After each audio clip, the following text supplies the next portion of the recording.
ঝালকাঠিতে এক সমন্বয় সভায় আওয়ামী লীগকে ফ্যাসিস্ট সংগঠন আখ্যা দিয়েছেন জাতীয় নাগরিক পার্টি এনসিপির দক্ষিণাঞ্চলের মুখ্য সংগঠক হাসনাত আব্দুল্লাহ। তিনি বলেন, আওয়ামী লীগ এখন আর রাজনৈতিক দল নয়, এটি এক ধরনের ফ্যাসিস্ট সংগঠন। যদি তাদের জনগণের সমর্থন থাকত তবে পালিয়ে যেতে হতো না, তত্ত্বাবধায়ক সরকার ব্যবস্থা বিলুপ্ত করতে হতো না, আর ডামি নির্বাচন আয়োজনেরও প্রয়োজন পড়ত না।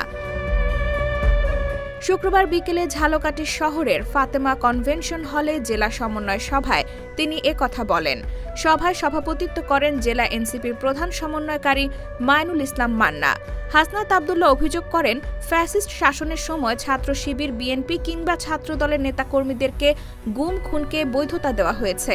অনেক সাংবাদিক, বুদ্ধিজীবী ও সাংস্কৃতিক কর্মী অতীতে আওয়ামী লীগের সুবিধাভোগী হয়েও মানবতার পক্ষে দাঁড়াননি বলেও মন্তব্য করেন তিনি আরও বলেন, আগামী জাতীয় সংসদ নির্বাচনে যারা সংস্কারের পক্ষে থাকবে তারাই সংখ্যাগরিষ্ঠতা অর্জন করবে।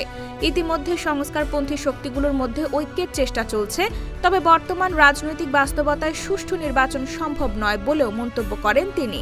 তার দাবি, প্রশাসনের প্রতিটি স্তরে এখন ভাগাভাগি চলছে, সচিবালয় থেকে শুরু করে ডিসি, এসপি, ইউএনও, এসিল্যান্ড পর্যন্ত।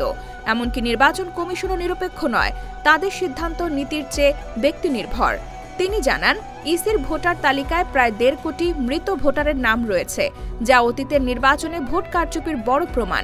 তবে জনগণ এখনও নিরপেক্ষ নির্বাচনের অপেক্ষায় আছে। শেষে হাসনাত আব্দুল্লাহ বলেন, আমরা ভোট চাইব তাদের কাছেই যারা স্বাধীনতা ও মুক্তিযুদ্ধের চেতনায় বিশ্বাসী, অপরাধে জড়িত নয় এবং গুম খুনের সঙ্গে সম্পৃক্ত নয়। তিনি আহ্বান জানান, ফ্যাসিবাদ বিরোধী শক্তিগুলোকে ঐক্যবদ্ধভাবে নতুন বাংলাদেশ গঠনের আন্দোলনে একসাথে কাজ করতে হবে।